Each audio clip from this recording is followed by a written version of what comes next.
आवाम को इंगेज करने की ज़रूरत है। जब आवाम इंगेज होगी, वहाँ से भी आवाम इंगेज होगी, तो फिर आवाम ये कोशिश करेगी कि हमारे दरमियान जंग ना हो, क्योंकि जंग के बड़े ख़तरनाक नताइज हो सकते हैं। अफगानिस्तान की मिसाल हमारे पास है, हम किधर जाएंगे? हमारे सब हम साथ ताल्लुकात ख़राब, इंडिया नहीं जा सकते, अफगानिस्तान वाले हमें जाने नहीं देंगे, ईरान नहीं जा सकते, चीन नहीं जा सकते, आखिर जाएंगे कहाँ? पाकिस्तानी से सब नफरत करते, जितने भी पाकिस्तानी दुनिया के अंदर है सब नफरत करते हैं। तो बहुत सारी जंगें हुई, हमने 65 की जंग लड़ी है, क्या हुआ? आखिरकार हमें टेबल पे मुआहदा करना पड़ा। 71 की जंग हुई, क्या हुआ? हमें बंगाल हाथ से जाना पड़ा। 99 में कारगिल हुआ, क्या हुआ? पाकिस्तान का नुकसान हुआ। 2002 में जब मुशर्रफ साहब थे, उस वक्त पाकिस्तान और इंडियन आर्मी बॉर्डर पे तैनात हुई, तो उस वक्त अरबों डॉलर्स के नुकसान हुए विदाउट एनी वॉर। जंग के लिए बड़े वसाइल चाहिए, बड़े रिसोर्सेज चाहिए, और ये आवाम पागल बैठी हुई है और ये सोच रही है कि जंगें क्यों नहीं हो रही है। पहली आवाम है जो कह रही जंग क्यों नहीं हो रही। ख्वाजा आसिफ साहब ने भारत को ये मैसेज दिया है कि हमें टेबल पर आना चाहिए और हमें बैठकर जो है वो निगोशिएट करना चाहिए। और ये बात ख्वाजा आसिफ साहब ने इसलिए कही कि उनसे एंकर पर्सन ने, स्काई न्यूज़ के एंकर पर्सन ने डिफेंस मिनिस्टर ऑफ पाकिस्तान से पूछा कि आपका इंडिया के लिए कोई मैसेज है, आप भारत को कोई पैगाम देना चाहेंगे? तो पाकिस्तान के डिफेंस मिनिस्टर ने कुछ लम्हे सोचा और फिर उन्होंने ये कहा कि हम दो नेबरिंग कंट्रीज हैं, नेबर्स हैं, हमारे बीच में बहुत कुछ है जो कि सॉल्व नहीं हो सका और बहुत कुछ गलत होता रहा, लेकिन इस मोमेंट पर हमें निगोशिएट करना चाहिए, हमें टेबल पर आना चाहिए। मैं आपको ये बताती हूँ कि उन्होंने सुनवाई देती हूँ कि उन्होंने इसके ऊपर क्या बात की है। टेबल पर आना चाहिए और बातचीत करनी चाहिए। तो एक तरीके से आप ये रिक्वेस्ट कर रहे हैं ना, यानी आप as a defence minister of Pakistan ये रिक्वेस्ट कर रहे हैं इंडिया से और इंडिया के प्राइम मिनिस्टर नरेंद्र मोदी से कि आइए बातचीत करते हैं और टेबल पर आते हैं और निगोशिएट करते हैं। तो वही मैं कह रही थी कि सोशल मीडिया पे लोग कह रहे थे कि जी पाँव पकड़ लिया आपने, आप पाँव पड़ गए, आप की हो गया जे। तो देखिए बात यह है कि जो अमन पसंद लोग हैं या जो ये कहते हैं कि अमन होना चाहिए, तो ये अगर कोई ये कह रहा है तो हाँ ठीक है, बातचीत करनी चाहिए। यानी ऐसी सिचुएशन में जंग का तो कोई नहीं कहेगा ना कि हाँ जंग कर लो, लेकिन कहने वाले कह भी रहे हैं। हाफिज सईद, बात सुने, हाफिज सईद एक ब्रांड का नाम है। अच्छा। हाफिज इंडिया हमारे मुल्क की तरफ देखेगा, पाकिस्तान की तरफ देखेगा, बच्चा पाकिस्तान का इंडिया की धरतियां उड़ा देगा। वो पानी की बात कर रहे हो आप, हाफिज सईद तो बड़ी दूर की बात है। ये इधर 7 साल का बच्चा है ना, उससे पूछो आप इंडिया चाहिए पाकिस्तान, वो कहेगा मुझे पाकिस्तान चाहिए। वो तो पाकिस्तानी यही पाकिस्तानी चाहिए। मगर बात सुनो मेरी यार, अगर इंडिया ने पानी बंद किया है ना, अच्छा, इंडिया ने पानी बंद किया है, तो हमारे पाक फौज ने, हमारे पाकिस्तान ने इनका जहाज की बात करो, इनका तो सांस लेना भी सही है। सही साहब ने कहा सांस लेना भी बंद है। साहब अमित शाह साहब और इंडिया की जो लीडरशिप है वो इस बात को कह चुकी है कि हमें कश्मीर पाकिस्तान से लेना है, ये कश्मीर हमारा है। वो इस बात को कई दफा कह चुकी।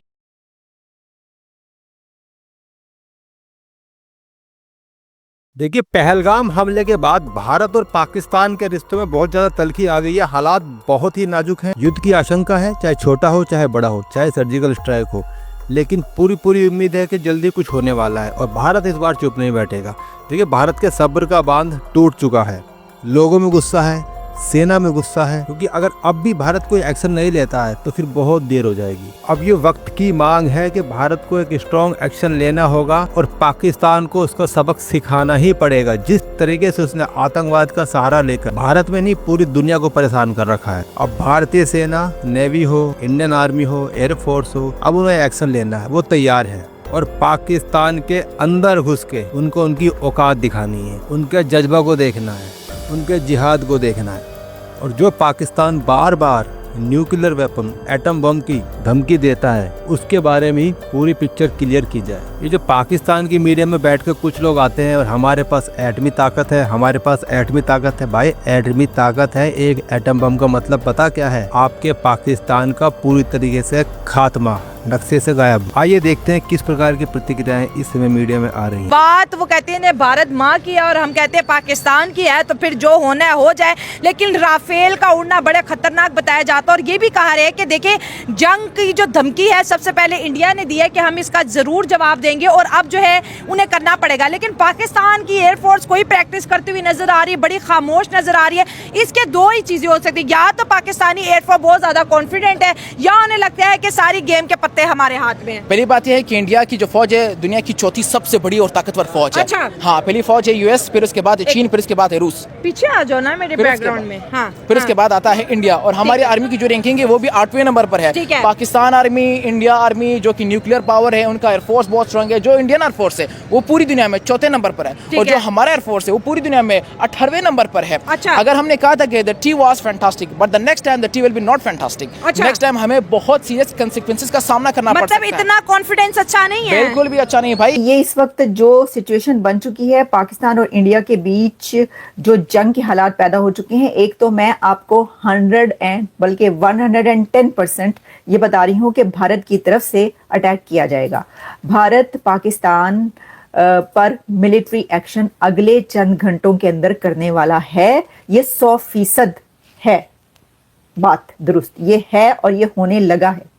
आप ये ना समझें कि ऐसा नहीं होगा। देखें जी, ऐसी गिदड़ बब्कियां पहले भी इंडिया देता रहा है। अच्छा, गिदड़ बकतियां ये? यस, उसने पहले भी जो है ना वो कोशिश करके देखी थी जब अभिनंदन पकड़ा गया था। अच्छा, अंजाम उसने देख लिया है। नेक्स्ट टाइम जो फिर वो इन्वेड सर, करेगा वो अगर पुरानी टेक्नोलॉजी थी ना, मिराज, उन्होंने फाइटर जेट्स भेजे थे, अब तो राफेल है। राफेल से बेहतर क्या तो होगा? टेक्नोलॉजी तो उस वक्त भी थी। उनको किसने कहा था मिराज भेजें? हाँ। जब वो किसी ओपोनेंट से पंगा ले रहे उनको पता होना चाहिए था कि जो ओपोनेंट है वो कितना स्ट्रांग है। उसको क्या जरूरत थी मिराज भेज लेता जो मर्जी भेजना था उसने, फिर आपको बता देते हम भी। हमारे ये पास भैया क्या है? फुल जंग में लग रहे हैं, आप कहीं जहाज तो नहीं उड़ाते रहे हैं? जी जी, मैं जंग की मतलब मूड में नहीं हूँ ना। मैं कह रहा हूँ कि जंग हो, मतलब जानों का ज़या, चाहे उस तरफ से हो चाहे इस तरफ से हो, तो वो तो एक मतलब I don't think tit for tat चल हम रहा है। अभिनंदन की बात करते हैं, कुलभूषण यादव की बात करते हैं, हम 65, 71, 99 और 2002 में जो मामला हुए उसकी बात क्यों नहीं करते भाई? कि ये सारा सिनेरियो जो है ये किसके हक में जा रहा है? ये इंडिया के फेवर में जा रहा है। इंडिया ऑलरेडी, मैं देख रही थी कि यूके की पार्लियामेंट में एंटी पाकिस्तान तकरीर हुई है। अच्छा, ये कौन कह रहा था कि यूके के पार्लियामेंट में बहुत ज्यादा पाकिस्तानी हैं? वो बड़ा खुश हो रहे थे कोई कि जी पता नहीं कितने 15, 16, 17 कितने पाकिस्तानी, यानी पाकिस्तानी नजात जो एमपीज हैं वो यूके की पार्लियामेंट में बने हैं। तो वहाँ पे जो स्पीच हुई है वो पाकिस्तान के खिलाफ हुई है और इंडिया के हक में हुई है। और यूके की पार्लियामेंट में उस स्पीच में जो है वो सॉलिडारिटी का इजहार किया गया है इंडिया के साथ। सिर्फ यही नहीं हुआ, बल्कि फ्रांस के जो मैक्रोन हैं, प्रेसिडेंट मैक्रोन ने भी फोन कर दिया है इंडिया के प्राइम मिनिस्टर नरेंद्र मोदी साहब को, और उन्होंने उनको सॉलिडारिटी शो की और साथ में कहा कि हम आपके साथ खड़े हैं। और उन्होंने कंडेम किया है इस ब्रूटल अटैक को जो कि पहलगाम में हुआ है। फिर दहशतगर्दी कहाँ से आती है कि फिर हम आके जीरो लेवल पे खड़े हो जाते हैं, फिर कहते हैं कि भाई अगर आप ऐसा करोगे तो फिर टिट फॉर टैट होगा? क्यों ऐसा क्यों होता है? देखो, टेररिज्म भी हमारी अपनी लाई हुई है। अच्छा। हाँ, कोई दूसरा नहीं यहाँ लेके आया टेररिज्म। ठीक है, जब लगता है मुल्क के, मतलब जो मुल्क को कवरेज देने वाले हैं, उनको लगता है कि इस हालात में टेररिज्म होनी चाहिए, तब टेररिज्म होती है। जब उनको लगता है कि नहीं, अब आवाम को भी थोड़ा हमने लॉलीपॉप देना है, तो वो टेररिज्म को ख़त्म कर देते हैं। मतलब ये नहीं होता कि आपके मुल्क में दहशतगर्दी हो रही है और आपकी पावर्स को पता नहीं है कि यहाँ ऐसा चल रहा है। बाहर क्यों नहीं ऐसा होता? तो इंडिया की हुकूमत ने एक स्टेटमेंट जारी की है और वो स्टेटमेंट ये है कि इंडियन मिलिट्री की मूवमेंट्स को वीडियो ना बनाएं, इंडियन मिलिट्री के जो ऑब्जेक्टिव्स हैं वो पता ना लगने दें, इंडियन मिलिट्री कहां से कहां मूव कर रही है, एयरफोर्स क्या कर रही है, नेवी क्या कर रही है, आर्मी क्या कर रही है। और दूसरी बात देखें, एयरफोर्स तो जो कर रही है वो कर रही है, क्योंकि कल शायद उन्होंने अपने ही किसी एक जगह पर टारगेट कर दिया था उनकी एयरफोर्स ने। दौरान ट्रेनिंग उन्होंने अपने इंडियन एयरफोर्स की एक स्टेटमेंट भी चली थी। इंडियन एयरफोर्स की एक स्टेटमेंट चली थी कि एक जिसे वो कहते हैं ना, अनइंटेंशनली एक इंसिडेंट हो गया। अब वो क्या कहते हैं? वो कहते हैं कि हमारी खबर ना पता चले, इट मींस कि there is a troops movement on the ground. There is a troops movement on the ground, either they are moving their soldiers. मुझे ये लगता है कि जो कश्मीर है वो कश्मीर पे कुछ करने जा रहे हैं, क्योंकि आपको इस चीज का पता है कि भारत के होम मिनिस्टर, भारत के डिफेंस मिनिस्टर राजनाथ सिंह साहब, अमित शाह साहब और इंडिया की जो लीडरशिप है वो इस बात को कह चुकी है कि हमें कश्मीर पाकिस्तान से लेना है, ये कश्मीर हमारा है। वो इस बात को कई दफा कह चुके हैं। This is not first time this is happening, no, they have said it many times. जैसे आपने देखा कि जो ईरान ने जब हमला किया था इजराइल पर, तो हर दफा जब वो मतलब ड्रोन श्रोन ही कोई थोड़े बहुत फेंके थे उन्होंने, तो उस पर वो पहले कह देते कि भाई हम ये करने लगे हैं, और उसके बाद जब कर देते हम कहते भाई हमने खत्म कर दिया, हमने सिर्फ जवाब देना था, बस बहुत हो गई। तो भाई जब आपको इतना डर है, आपके पास कुछ है ही नहीं लड़ने के लिए, आप भूखों मर रहे हैं, नंगे भूखे हैं आप, तो फिर आप क्यों ऐसे पंगे लेते हैं दुनिया में? क्यों आप यहूद और नसारा की जंगें लड़ने के लिए खड़े हो जाते हैं? ये सिचुएशन मुझे समझ नहीं आती। ये जो एक माइंडसेट है जो मुस्लिम कंट्रीज इस वक्त हमें नजर आ रहे हैं, जो कि गरीब हैं, IMF पे हैं, लेकिन वही लड़ने के लिए तैयार है। हाँ। और जहाँ तक रही कश्मीर की बात, तो हमने कश्मीर उनको एक एग्रीमेंट के थ्रू दिया हुआ है। अच्छा, वो जो हमारी बॉर्डर लाइन कश्मीर के साथ लगती है ना, वो एवं नहीं इंडिया के पास है, वो UNO में उन्होंने एग्रीमेंट किया हुआ है। डेट्स वाई हम उनसे ले ही नहीं सकते, ठीक है। पिछले दिनों भी शायद इन्होंने, मतलब हम इंडिया से कश्मीर नहीं ले सकते, आप ये कह रहे हैं? हमारा हक ही नहीं बनता। हमारा हक भी नहीं है। क्यों? कि किस तरह हक है? हाँ। जब आप खुद मुआहिदे पे जाके साइन कर रहे हो कि हम ये हिस्सा आपकी तरफ देते हैं, तो फिर आप किस मुंह से कह रहे हो कि ये कश्मीर हमारा है?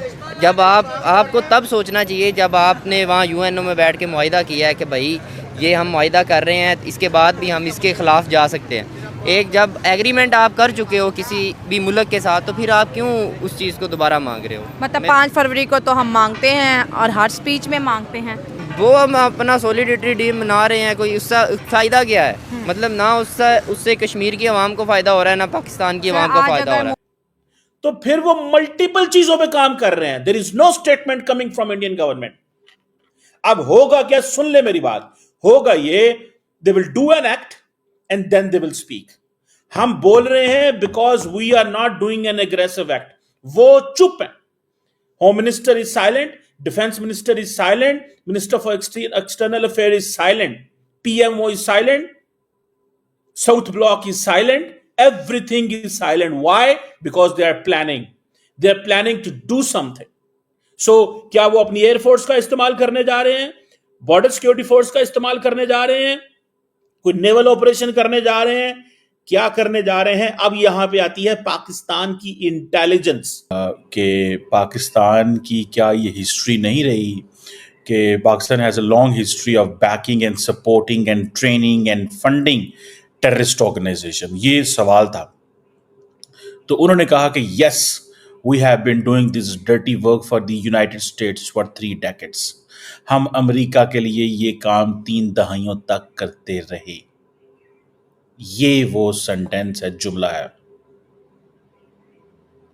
अब मुझे ये बताएं कि एक तरफ पाकिस्तान के डिफेंस मिनिस्टर ये बात कर रहे हैं, दूसरी तरफ कश्मीर के अंदर एक ऐसी सिचुएशन पैदा हुई है, ऐसे हालात पैदा हुए हैं जिस पे इंडिया जो है वो पाकिस्तान को कह रहा है कि आप यहाँ पे दहशतगर्दी करवाते हैं, इन लोगों को आपने सपोर्ट किया है।